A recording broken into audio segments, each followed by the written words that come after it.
এর দাবার গুটির চাহা নিরীহ মানুষ নিরীহ জনগণ ওদের দাবার গুটির চাহা দেশকে লুটে খায় ওরা দেশ বড় আজ নাজেহাল নিরীহ মানুষ নিরীহ জনগণ ওদের দাবার গুটির চাহা দেশকে লুটে খায় ওরা দেশ বড় আজ নাজেহাল তোমার দোষ তোমায় দিয়ে আমার দোষ তোমায় দিয়ে নিজের ঘাড়ের নামাই ভুল আমার দোষ তোমায় দিয়ে নিজের ঘাড়ের নামাই ভুল স্বার্থ যদি থাকে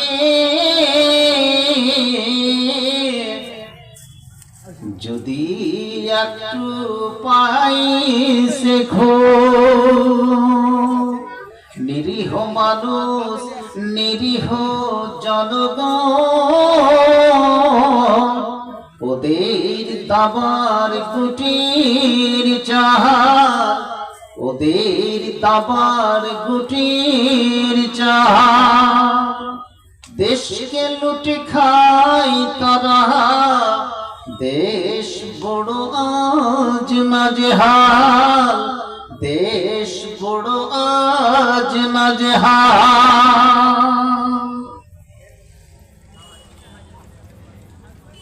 স্নেহের পরিচালক মাননীয় সভাপতি সাহেব মঞ্চে উপস্থিত অত্র বর্মাহী গ্রামের ছোট বড় নির্বিশেষে ওলামায়ে কেরাম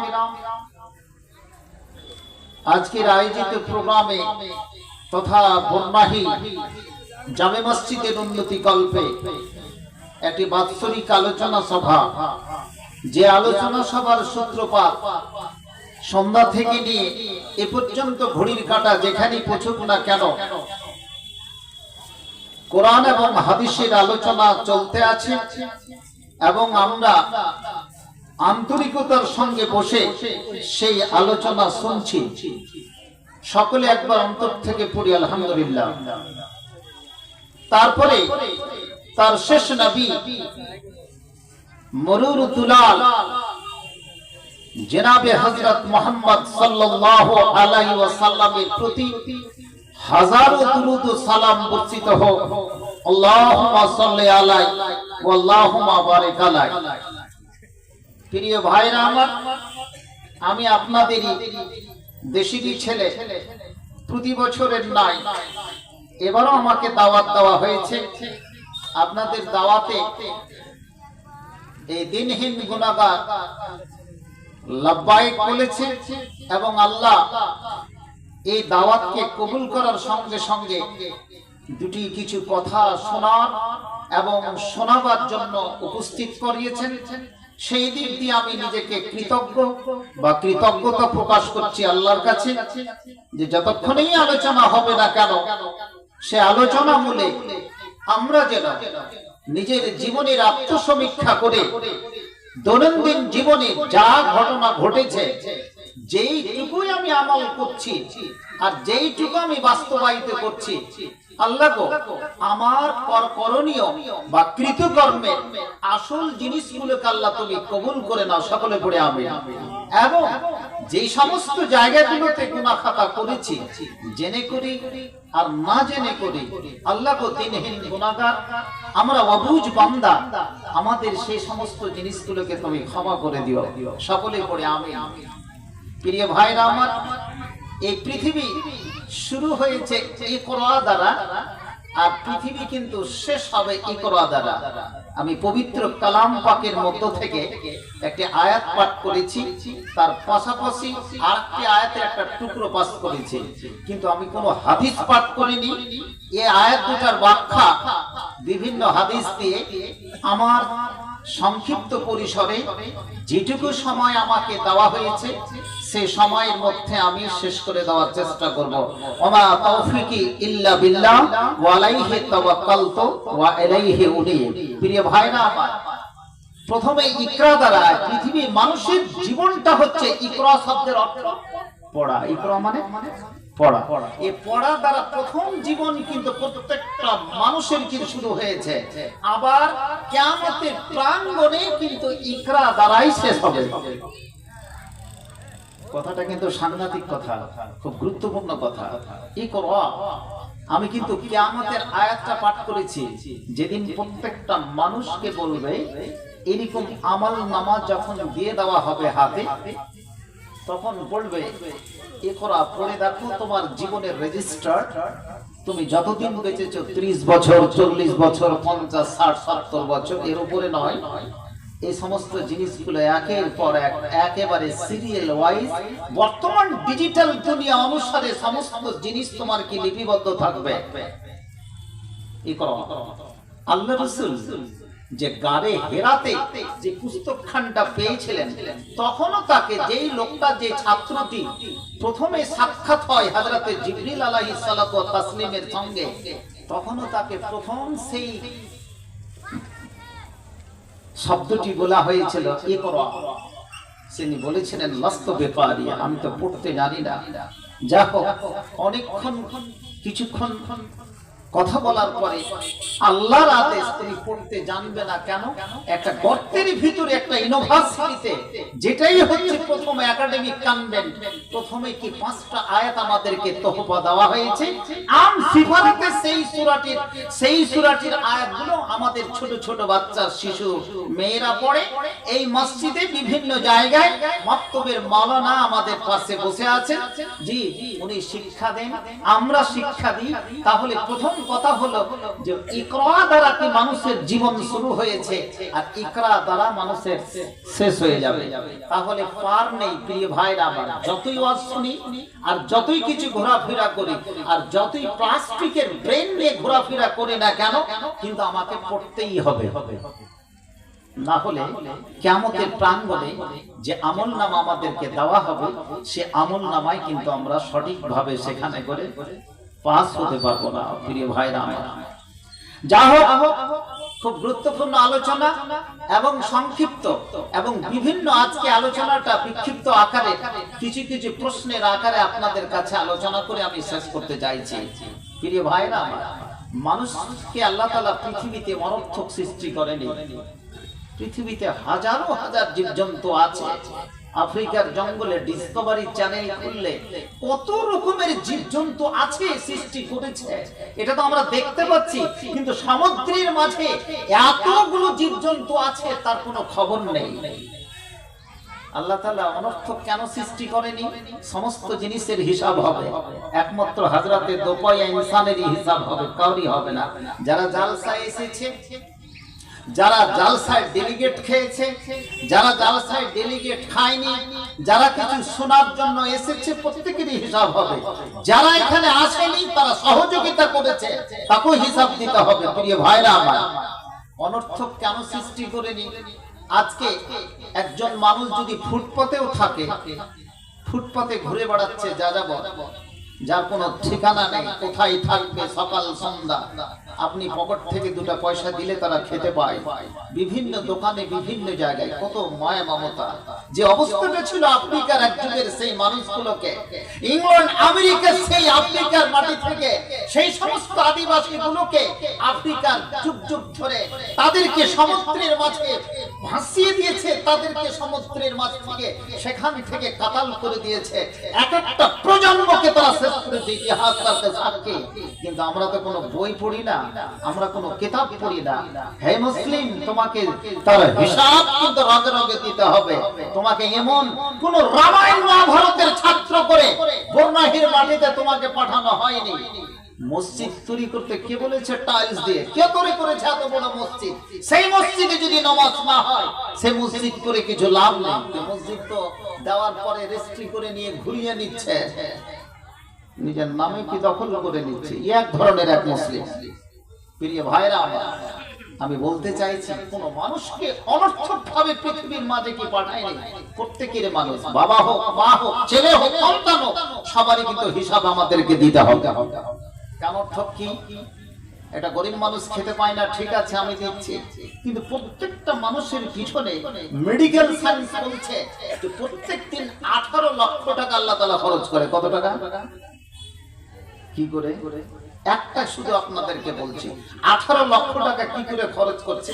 আমরা যে শ্বাসটা নিচ্ছি আর যে শ্বাসটা ছাড়ছি, যারা বায়োলজিক্যাল প্রসেসের ছাত্র, যারা জীববিজ্ঞানের ছাত্র, এটা সবাই জানে যে গ্যাসটা আমরা কি নিচ্ছি সেটাকে বলে অক্সিজেন। কি বলে ভাই? অক্সিজেন। এটা বাতাস নিচ্ছি, আর যে বাতাসটা আমরা ছাড়ছি সেই বাতাসটাকে বলা হয় কার্বন ডাই অক্সাইড। কি বলে? Carbon die oxide. এগুলো যারা স্কুল কলেজের ছাত্র সবাই কিন্তু জানছে বর্তমান নেটের দুনিয়াতে, যে গ্যাসটা আমরা নিচ্ছি সে গ্যাসটা কি প্রথমে সেই ফুসফুসে আসে। ফুসফুস আজকে যে চলছে, অনেক সময় দেখতে পাচ্ছেন ফুসফুস পচে যাচ্ছে, ফুসফুস কাজ করছে না, পটল তুলে নিতে হবে দুনিয়া থেকে। মেন যতগুলো শরীরের অর্গান আছে, একটা ফুসফুস, একটা কলিজা, একটা কিডনি, একটা হার্ট, এই সমস্ত জিনিসগুলো শেষ হলে আপনি কিন্তু পৃথিবীতে কোনো তার চিকিৎসা নাই। প্রিয় ভাইরা আমার, ভালো করে কথাগুলো শুনুন। তাহলে প্রতিদিন যখন আল্লাহ তাআলা 18 লক্ষ টাকা বর্ণাহীন প্রত্যেকটা যুবক যুবতী, আবাল বৃদ্ধা বনিতা সকলের পিছনে আল্লাহ তাআলা খরচ করেছে। কেন খরচ করবে? কি জন্য? তোমাকে কেন তোমার পিছনে এত টাকা খরচ করবে? শুধু আমি অনলি ফর এক্সাম্পল অক্সিজেনের কথাটা বলছি। যেই শ্বাস প্রশ্বাসটা আমি কি নিচ্ছি, একটা মানুষ কতদিন পর্যন্ত না খেয়ে থাকতে পারে? মেডিকেল সায়েন্স বলছে 21 দিন না খেয়ে থাকতে পারে। আজকে ফিলিস্তিন গাজার থেকে ধুলিসাৎ করে দিল। কত পাথরের নিচে ছোট ছোট শিশুরা, মা বোনেরা, সেখানে তাদের মৃত্যুদাহ পাওয়া গেল। আজ তারা শেষ হয়ে গেল সেখান থেকে। ওই মাটির নিচে তারা কি চাপা পড়েছিল? যাদের আল্লাহ হায়াত তারা দিয়েছে, আল্লাহ সেই সমস্ত কি বডিগুলো কি পাওয়া গেছে। একটা মানুষ 21 দিন না খেয়ে থাকতে পারে।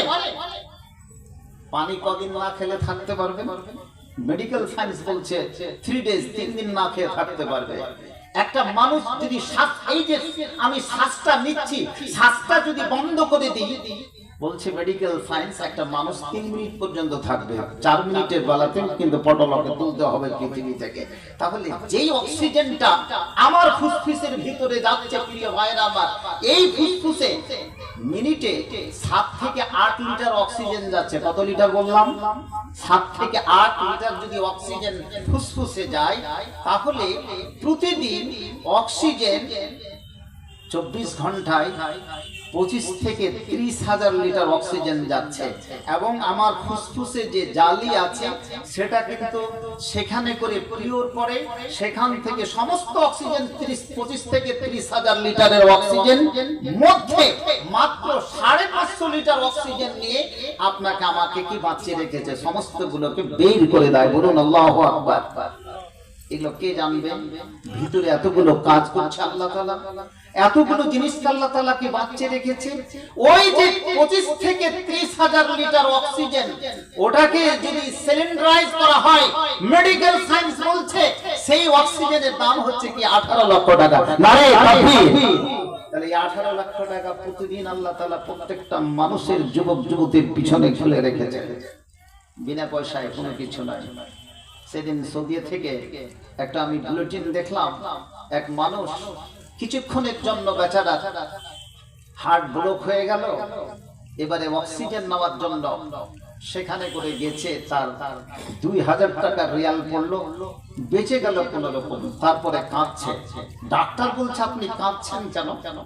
লেমা তাবকি, কেন কাঁদছেন? বিগত দিনের জিনিসগুলোকে সে চিন্তা ভাবনা করতে লাগলো। আমার আল্লাহর দেওয়া অক্সিজেন আমরা কি বিনা কষ্টে কি ব্যবহার করছি? আর আজকে আমি 10 মিনিটের জন্য আসাতে 2000 রিয়াল সেখানে করে রাখলো।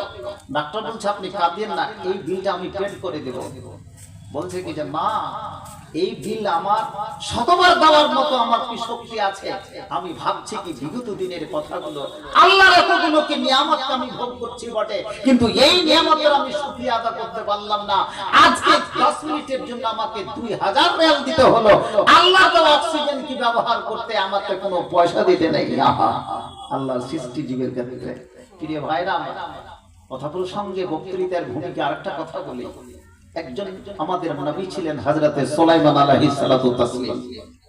এমন একজন নবী, আজকে যদি আমেরিকার মাটিতে যেতে হয়, সিংহাসন সমস্তগুলোকে মিনিটের মধ্যে, পলকের মধ্যে সেখানে চলে গেল। ওখান থেকে পলকের মধ্যে ইচ্ছা করলে আবার ভারতের মাটি থেকে চলে আসতে বলুন সুবহানাল্লাহ। এই হযরতে সুলাইমানের বাবার নাম ছিল হযরতে দাউদ আলাইহিস সালাতু সালাম। কোরআন বলছে ওয়ারিসা সুলাইমান দাউদা, দাউদের পরে ওয়ারিস হয়েছিলেন হযরতে কি সুলাইমান। এই হযরতে সুলাইমান আল্লাহকে বলেছিলেন, আল্লাহ গো, আমাকে তো এতগুলো ক্ষমতার অধিকারী দেওয়া হয়েছে, তো আমি মনে করছি জিন, পরী, সমুদ্রে, আকাশ এবং পৃথিবীর মধ্যে যতগুলো জীবজন্তু আছে সকলকে আমি একদিন কিন্তু তাদেরকে খাবার খাওয়াবো। আল্লাহ তাআলা বললেন কি যে না, তুমি এটা পারবা না, তোমার পক্ষে সম্ভব না। হযরতে সুলাইমান কিন্তু জিদ করল, আমাকে একটা টাইম খালি খাওয়াতে হবে।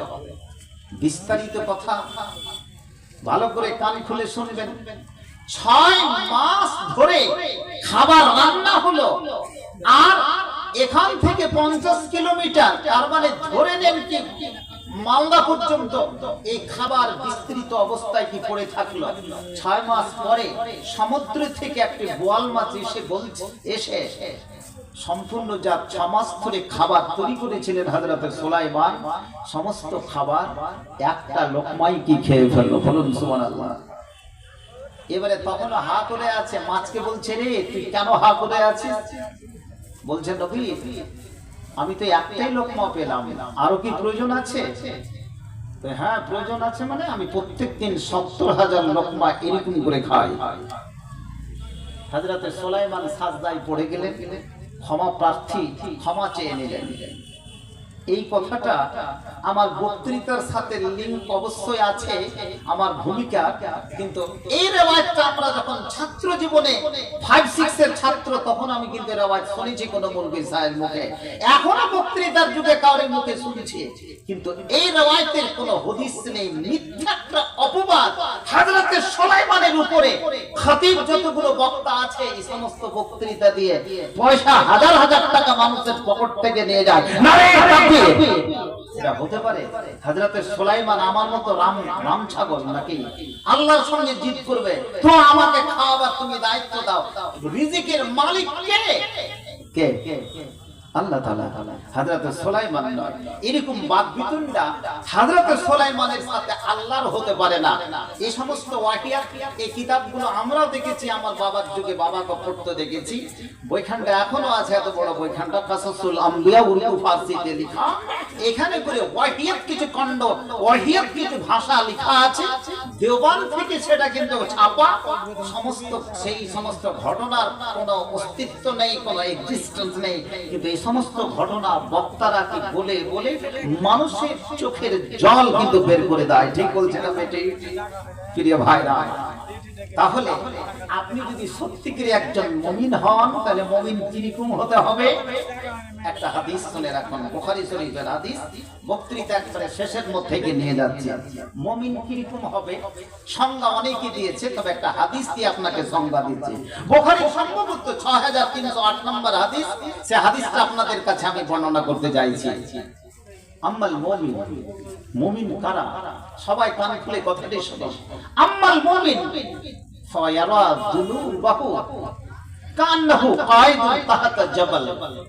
মুমিন সেই ব্যক্তি, মনে করে নিন লাইক দ্যাট, একটা পাহাড়ের নিচে বেচারা বসে আছে, আর বসে থাকার পরে ফায়াখাফ, সে ভয় মনে করছে আইয়াফা আলাইহি, এই পাহাড়টা তার কাছে কিন্তু পড়ে যাবে। তার মানে মুমিন মনে করছে আমি যদি এরকম টাইপের যদি আজকে গুনাহ খাতা করে থাকি, আল্লাহ গো, যে পাহাড়ের নিচে পাদদেশে আমি পড়ে আছি, এই পাহাড়টা যদি পড়ে যায় মানুষ বাঁচতে পারবে কি? এই যে একটা দেওয়াল আছে, দেওয়ালের পাশে আপনারা বসে আছেন, দেওয়ালটা যদি হঠাৎ রূপে যদি পড়ে যায় তাহলে মানুষ সবগুলো কি মারা যাবে? মুমিন ওই ব্যক্তি যে এইরকম একটা পাহাড়ের মতো আমি জীবনে কত গুনাহ করেছি, অতএব আল্লাহ গো তুমি আমাকে থেকে বাঁচাও, বলুন আমিন। অনুরূপে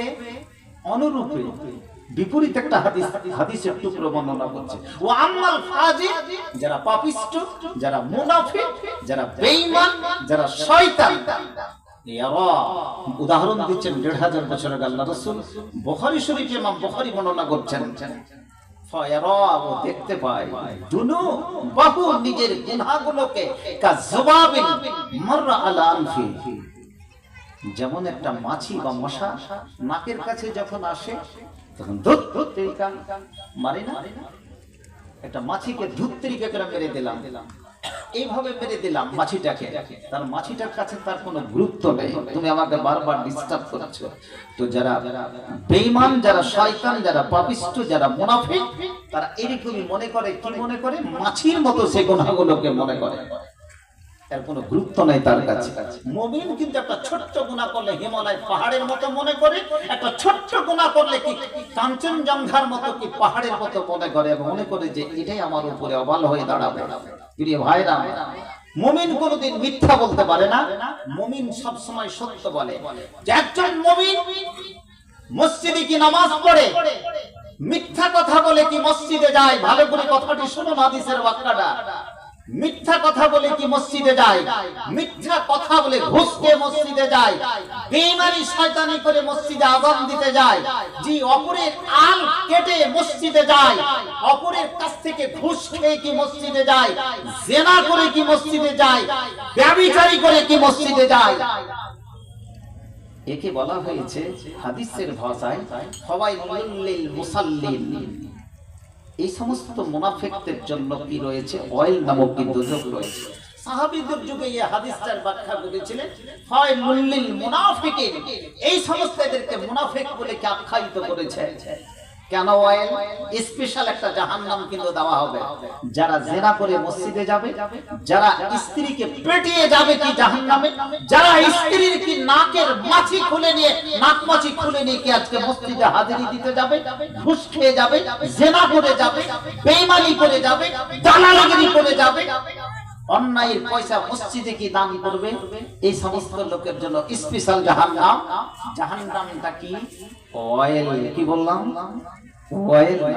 অয়েল কি জিনিস তার ব্যাখ্যাটা আমি পরে করছি, খুব সাবধান, বেশি ইবাদত বান্দেগি করার দরকার নেই। আহা, ওরে আমার যুবক যুবতী জেনে রাখুন, একজন মুমিন যেমন সামান্য গুনাহকে আজকে কি বড় গুনাহ মনে করে।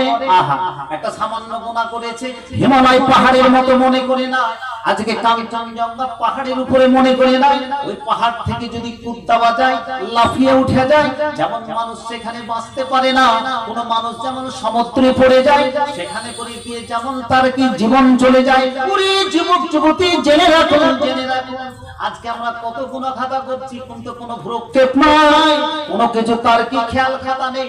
তোমার যখন 30 বছর চলে গেল, 40 বছর, 50 বছর চলে গেছে, তবু কিন্তু তোমার কোনো পরিবর্তন হয় না। ওরে যুবক, তুমি আজকে কান খুলে শুনে রাখো, ওরে যুবতী তুমি কান খুলে শুনে রাখো, তোমাকে পৃথিবীতে কোনো অনর্থক সৃষ্টি করেনি। এই সৃষ্টির পিছনে নিশ্চয় আল্লাহর কি মাহাত্ম্য রয়েছে, মর্যাদা রয়েছে, হিকমত রয়েছে। যখন তুমি একজন বাকা, তোমার নাম ওমর, তোমার নাম উসমান, তোমার নাম যখন হাফসা, আয়েশা, ওরে তুমি কান খুলে শুনে নাও, শুনে নাও, তোমার জীবনের গুনাহ খাতার সমীক্ষা এখন থেকে তুমি করতে থাকো, নচেত পরবর্তী জীবনে তোমাকে বাঁচার কোনো পথ নাই। আহা, তাহলে অয়েল নামক দোজখটা কি? মুফাসসিরিনে কিরাম, মুফাসসির আমাশ রাহিমাহুল্লাহ তার ব্যাখ্যা করেছেন যে ওয়াদিফিল জাহান্নাম, জাহান্নামের মধ্যে একটা উপত্যকা, যেটা হচ্ছে কারুন বাইদুন মিনাল কার, অত্যন্ত কি গভীর, অত্যন্ত কি গভীর, এত গভীর যে দুজকটার কথা বলা হয়েছে, যে উপত্যকার কথাটা বলা হয়েছে। আর একজন কি মুফাসসির তার ব্যাখ্যা করেছে যে সমস্ত রকমের পচা রক্ত আর পচা পুঁজ দিয়ে সেই উপত্যকাটাকে, ভ্যালিটাকে পরিপূর্ণ কি করে থাকবে, এবং সেখান থেকে সেই সমস্ত কি বৈশিষ্ট্য যেটা আমি বর্ণনা করলাম তাদেরকে সেটাকে পান করা হবে। নাউযুবিল্লাহি। তাহলে আমরা কোন জায়গাতে আছি প্রিয় ভাইরা? আজকে মুমিন কোন জায়গাতে? একজন কে আমার কি মুসলিম নিজেকে বলে কি দাবি করতে পারে? আজকে মসজিদে যায় নিজেই, মসজিদে শুধু কি নিজেই যায়, ফজরের আযান হয়, আমি চলে গেলাম, একজন হাজী মানুষ, মুলবি সাহেব মানুষ, আমার দুটা বেটা শুয়ে আছে, খবর নেই, স্ত্রীও কিন্তু শুয়ে আছে, কিন্তু কোনো খবর নেই, কিন্তু তাকে কি জাগাতে হবে না? তাকে কি মসজিদে নিয়ে যেতে হবে না? প্রিয় ভাইরা আমার, ওকে তো জাগিয়ে কি নিয়ে যেতে হবে। আহা, এই প্রসঙ্গে একটা হাদিস,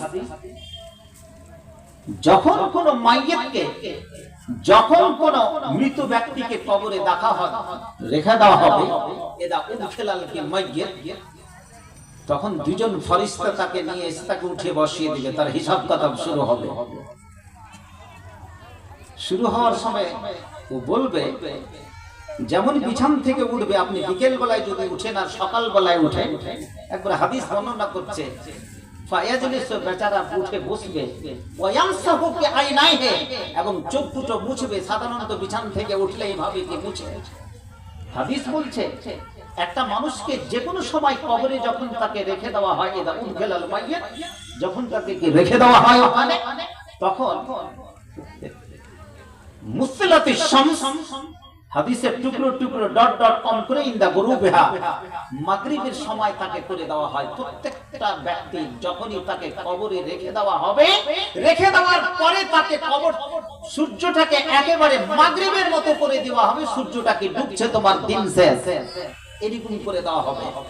এবারে দুজন ফেরেশতা যাবে, মুনকার নাকির ফেরেশতা, দুজন তাকে জিজ্ঞেস করবে, তার হিসাব কিতাব নেওয়ার জন্য রেজিস্টার সমস্ত কিছু নিয়ে চলে আসবে।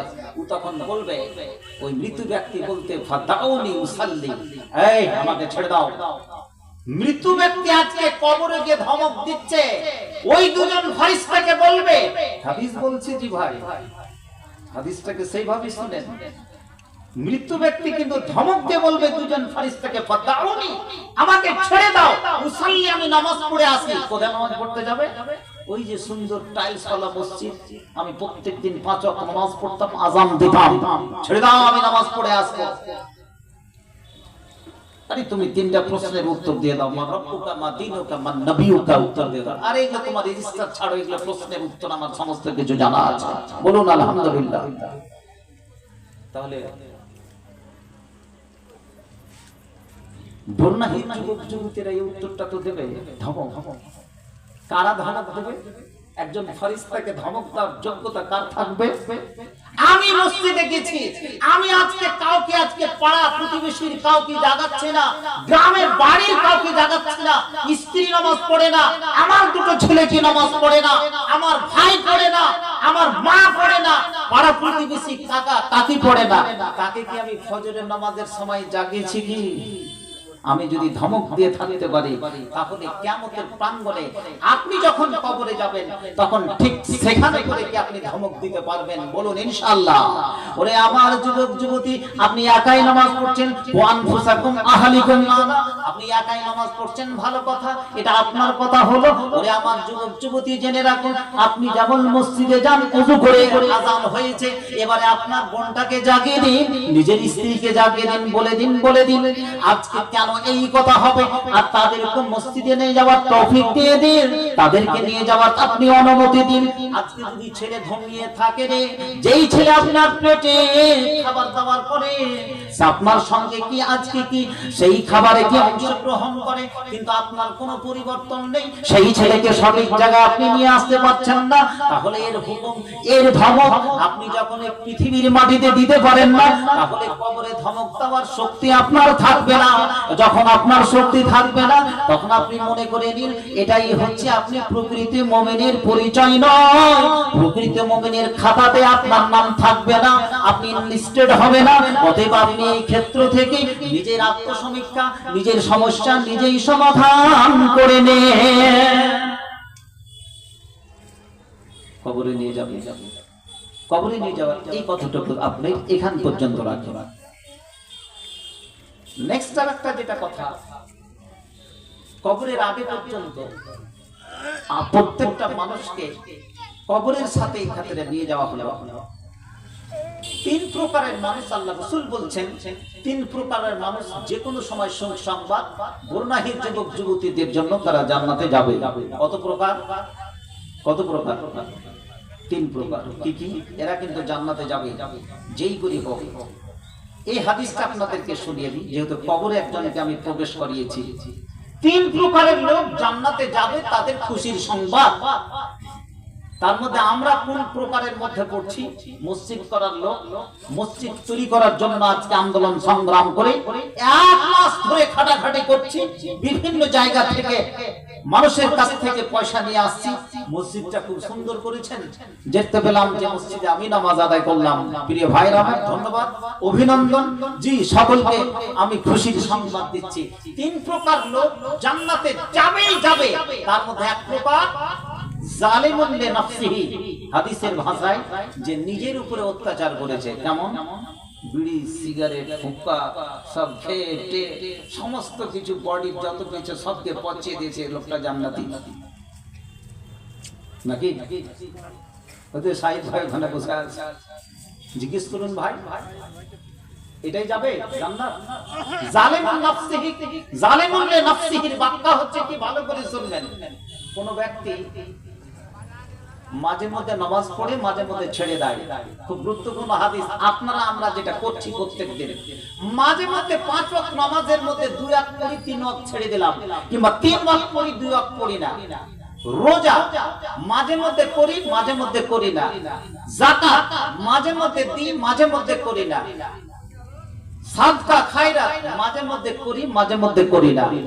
ফরজ এবং ওয়াজিবের কোনো ভ্রুক্ষেপ নাই, মাঝে মধ্যে করনেওয়ালা, মাঝে মধ্যে ছড়নেওয়ালা। এই তো অবস্থা। একে বলছে আল্লাহ তাআলা জান্নাত পেতে পারে নাকি? আমি বলেছি তিন প্রকার। এই এক প্রকার, এটা হচ্ছে জালিমুন লিনাফসিহি, নিজের আত্মার উপরে, নিজের নফসের উপরে অত্যাচার করেছে। আর দ্বিতীয় নম্বরে হাদিসে বলা হয়েছে আল মুক্তাসিদ, যারা মধ্যম পন্থা অবলম্বন করেছে। মধ্যম পন্থা কি?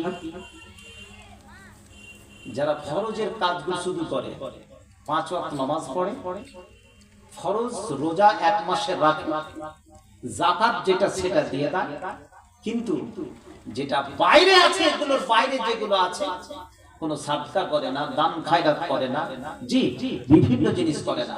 প্রথমটাতে কিন্তু থাকবে মাঝে মধ্যে নামাজ ছেড়ে দেয়, মাঝে মধ্যে রোজা করে, মাঝে মধ্যে কি যাকাত দেয়, আর সুযোগ পেলে ব্যভিচার করে নেয়, জেনা করে নেয়, চুরি করে নেয়। এটা প্রথম কিসিম। এরা কিন্তু জান্নাত পাবে। ভালো করে তাহলে কালকে থেকে চুরি আর জেনাতে যেন না যায়, তার কিন্তু ব্যাখ্যা আছে, আমি যাইনি, শেষ করিনি।